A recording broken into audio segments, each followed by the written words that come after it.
Hai guys, bagaimana kabarnya? Semoga kalian pada selalu ya, dimanapun kalian berada. Nih guys, si bocil aku lagi nongkrong.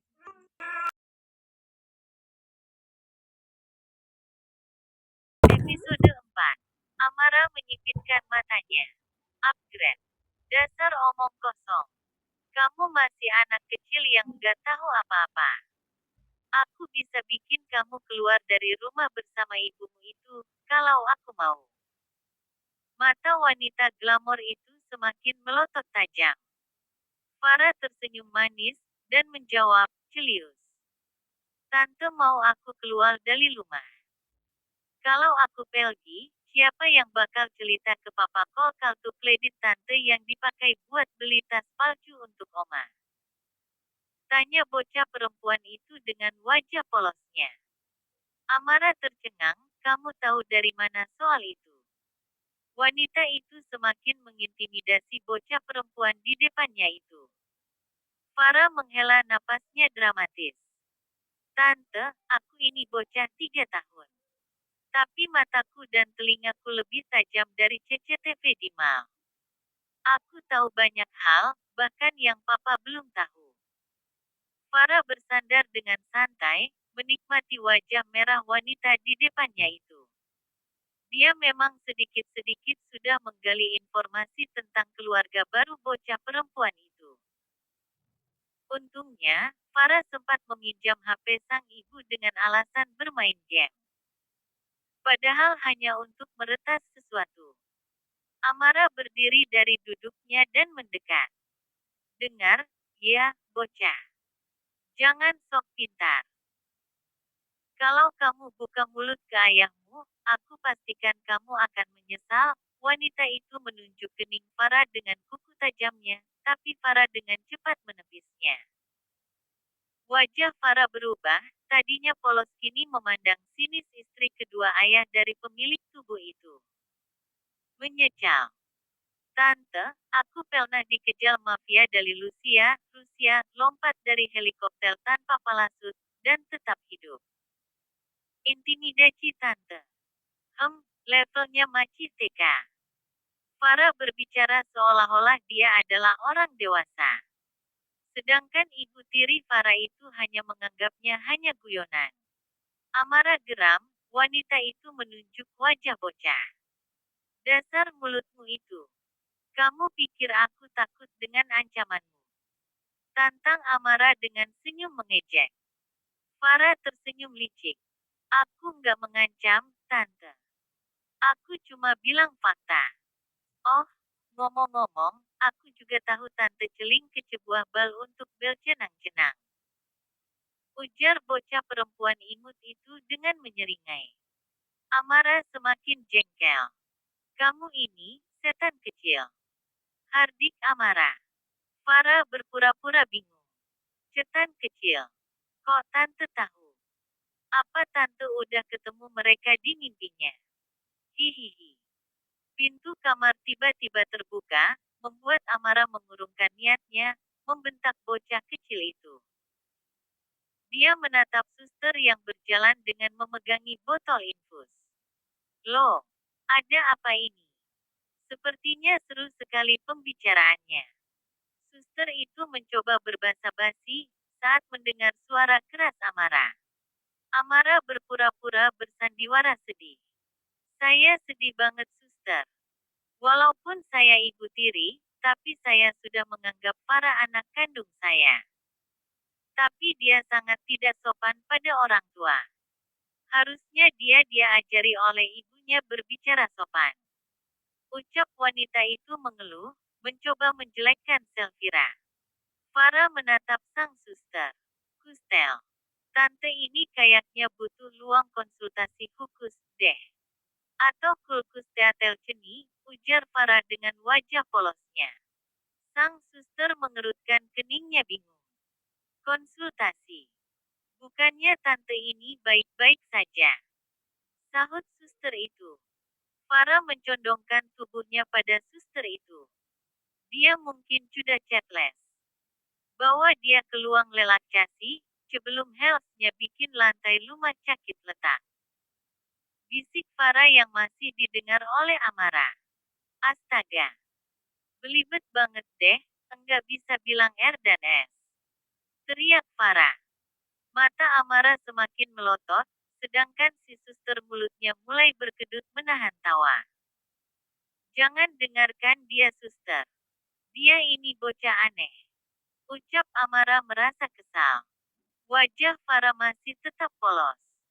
Aku memang aneh, Tante. Tapi aku enggak jalan-jalan di rumah sakit pakai parfum yang lebih tajam dari alat bedah. Balas bocah itu. Sang suster segera keluar, karena tidak bisa menahan untuk tidak tertawa.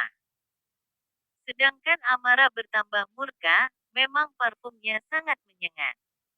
Bahkan, parfumnya itu tersebar ke seluruh ruangan membuat Farah pusing. Kau, dasar anak kurang ajar. Amara mencubit pipi Farah yang gembul, membuat bocah itu sedikit meringis. Wow, cubitan tante enggak telacak cakit, cepeltina tante pulang olahraga, apa aku perlu mengajari tante, cara mencubit. Farah semakin memprovokasi wanita itu. Amara semakin kesal, dia berpindah mencubit pinggang Farah. Dia memang selalu menyiksa anak itu dengan mencubitnya, tapi Farah tidak pernah melapor. Tiba-tiba Farah menjerit, bersamaan dengan terbukanya pintu. Membuat Amara gelagapan. Arvin segera menghampiri sang putri. Kamu kenapa sayang? Tanya pria tampan itu pada sang putri. Anu mas. Kami cuman bercanda tadi, tapi Farah tiba-tiba nangis begitu saja. Ucap Amara mencoba menghalangi Farah mengadu pada Arvin. Terlihat mata wanita itu melotot tajam, seolah mengancam Farah melalui mata. Hal yang sering dia lakukan. Tapi ini bukan Farah yang dulu, sekarang si agen berbakat yang ada di tubuh gadis kecil itu. Hiks, hiks, hiks. Papa, Tante Amala cubit pipi sama pinggang, Fala. Aduh Farah dengan air mata mengalir deras, yang entah bagaimana bisa keluar. Wah, mata bocah ini bagus juga, dia bisa mengeluarkan air mata yang banyak. Benar-benar bisa membuat aktingku sempurna. Batin Farah bersorak gembira. Mata Amara membulat sempurna, sedangkan Selvira dan Arvin menatap wanita itu, yang kini dilanda kegugupan. Nih, Papa. Bebekas, di pinggang Fala. Farah menunjukkan pinggangnya yang dicubit, terlihat memerah bercampur biru. Bocah perempuan itu mengangkat baju pasiennya, membuat Selvira merasa geram pada madunya itu. Keterlaluan kamu mbak. Bisa-bisanya kamu mencubit putriku, sampai begini. Selvira memang sabar dan berhati lembut, namun jika menyangkut sang putri, dia akan melawan. Apa benar kamu mencubit Farah? Tanya Arvin dengan suara datar. Lah, nih, orang. Sudah diperlihatkan buktinya, malah nanya lagi. Dasar bapak bodoh. Maki Farah dalam hati merasa kesal dengan Arvin. Amara terlihat pucat dan gugup. Mas, tadi aku cuman bercanda ringan kok. Namanya anak-anak kan, suka bercanda. Sahut wanita itu beralasan. Farah yang sedang diobati lukanya oleh Selvira berceletuk, Papa. Fala cuka bercanda, tapi enggak cuka kalau ada kekelacan fisik.